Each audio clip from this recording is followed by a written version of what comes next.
a red button on the wall. Russell was moving towards the button. Dan stepped between Russell and the button. "Okay," said Dan. "Where shall we talk?" Russell looked worried. We can go to my office. We can talk there." Dan thought for a moment.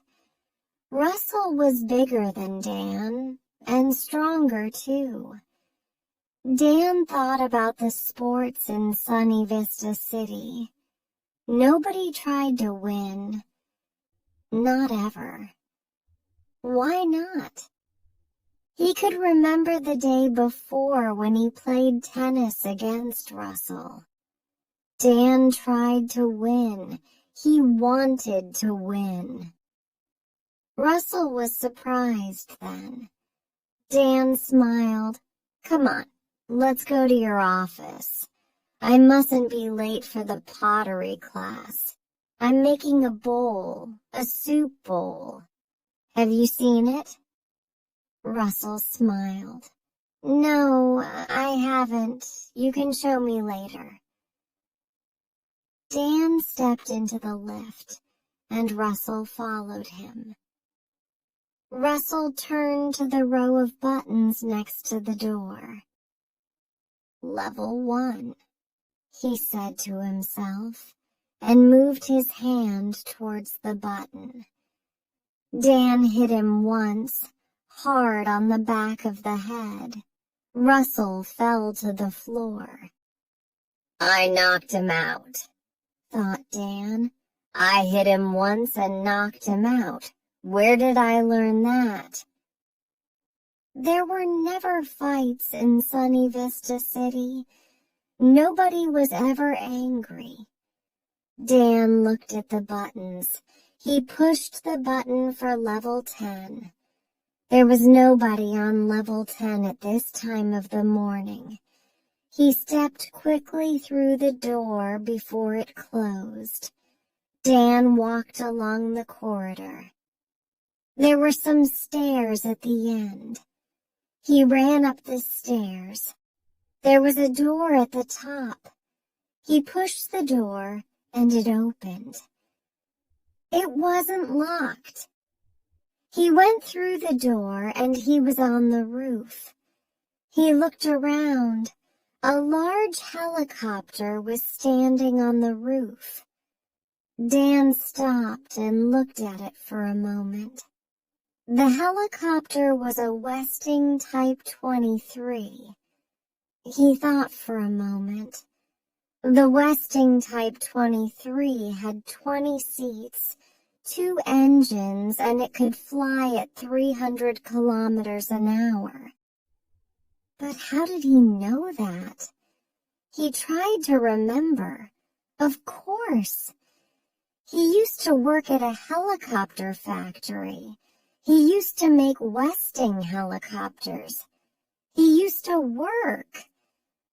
But when was that? And where? Why did he stop working? And why did he come to Sunny Vista City? Dan walked across the roof.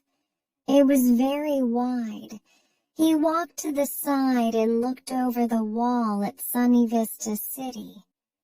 Then he walked across to the other side and looked over that wall. He shook his head. There was another valley with more buildings. It looked exactly the same as Sunny Vista City. There was a door on the other side with a notice on it. Sortie. He tried to think. Sortie? It was French. It meant exit. But when did he learn French? He turned and ran over to the helicopter. The door was open. There were a lot of boxes inside. They were empty. Dan climbed in and hid behind the boxes. There was writing on the boxes. One said, Sunny Vista City. Another said, Club du Soleil. A third said, Playa del Sol. He thought about the writing, English, French, and Spanish. He looked at some more boxes. Some were German, some were Italian. One was Portuguese. He sat there for about 10 minutes. Then he heard voices. The door closed. 2 men got into the front of the helicopter. Dan listened. Well, that's it. We've delivered everything to the English and French sections. Yes, we can do the German and Italian sections this afternoon.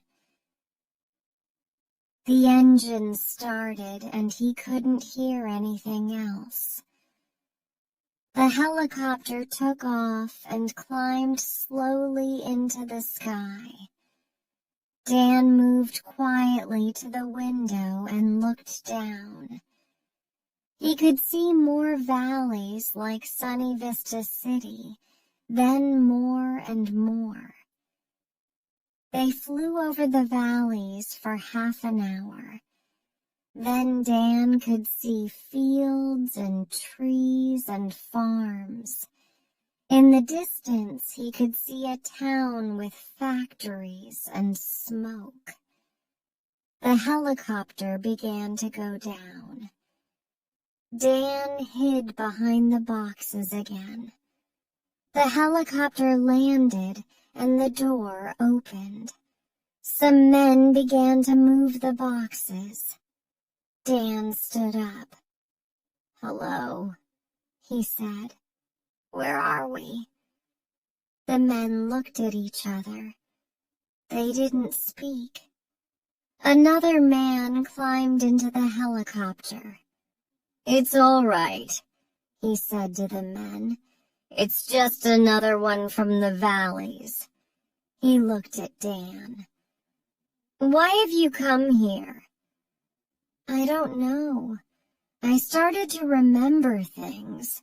I wanted to remember more," said Dan. "You've come from Sunny Vista City, haven't you?" said the man. "Yes," said Dan. I see. I think you should come with me." Dan followed the man out of the helicopter. "My name's Travis," said the man. "Come on, we'll go to my office." Dan looked around. They were at a small airport. He could see 9 or 10 helicopters, 2 large planes, and a lot of trucks.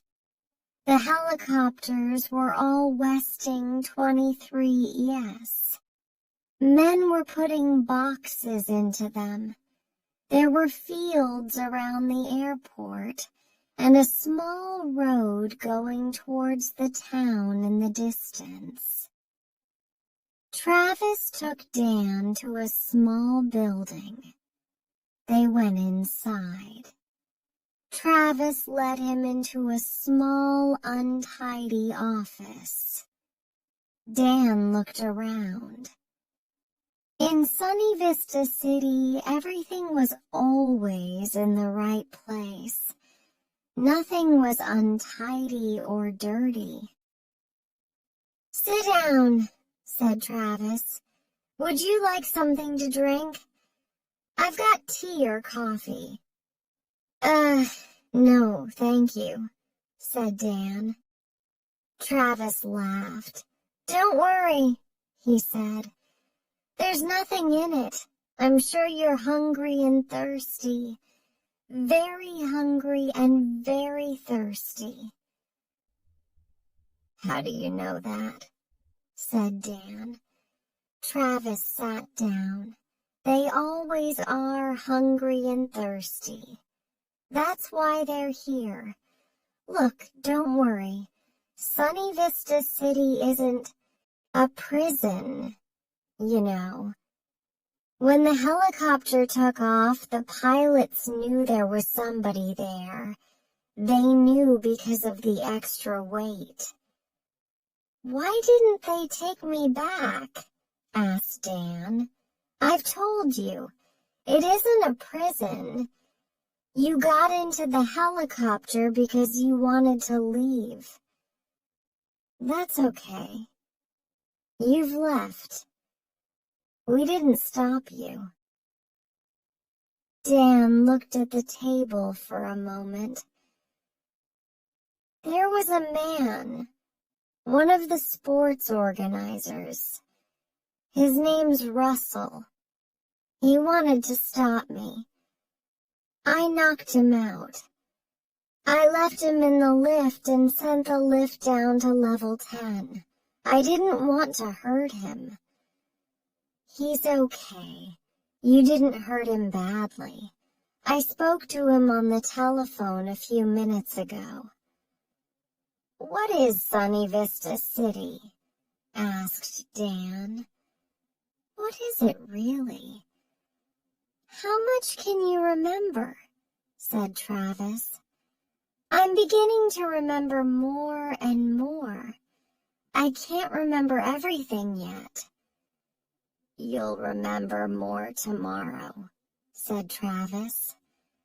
"Well," said Dan, "I used to work in a helicopter factory in England, the Westing factory. This isn't England, is it?" "No," said Travis. "It isn't." "I lost my job," said Dan. "The factory closed. I was unemployed for a long time. Then I saw an advertisement. It was on television, I think. It was for very cheap 30-day holidays for the unemployed. Very cheap. We left England and flew to Sunny Vista City. I can't remember much since then, but I remember something. I haven't seen or talked about money for years." Travis smiled. "Sunny Vista City is one of the oldest towns here. It opened 10 years ago. You haven't seen money for 10 years. "But what's happening?" said Dan. "Can you remember 10 years ago? There were millions of unemployed people all over the world. There was very little work. Computers were doing everything. There was fighting in the streets, riots, revolutions, hunger.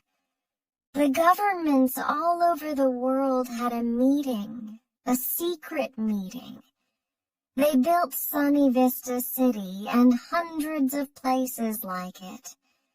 All of them are in warm, sunny places near the sea. They send unemployed people on holidays. They give everyone drugs in the food. There is no hunger, no fighting, no children in the cities. There is also no memory. Nobody can remember anything. Everyone lives for today." "But that's terrible," said Dan. "Is it?" "Is it really?" said Travis. "Things were much worse before."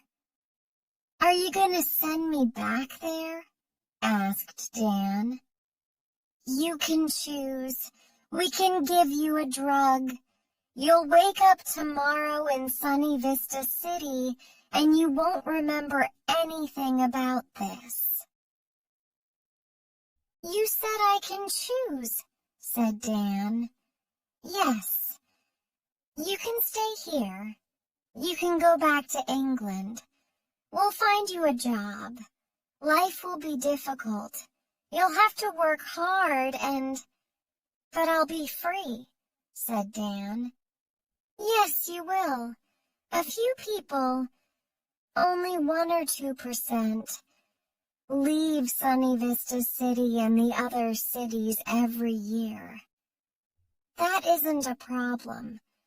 We can find jobs for those people. Most people are happy there. About half of the people that leave choose to go back. I don't believe it, said Dan. You will. Maybe next year you'll want to go back. It's an easy life. But what about now? Are you going back or are you staying here? Dan sat back in his seat and smiled. I think I'll stay here, he said.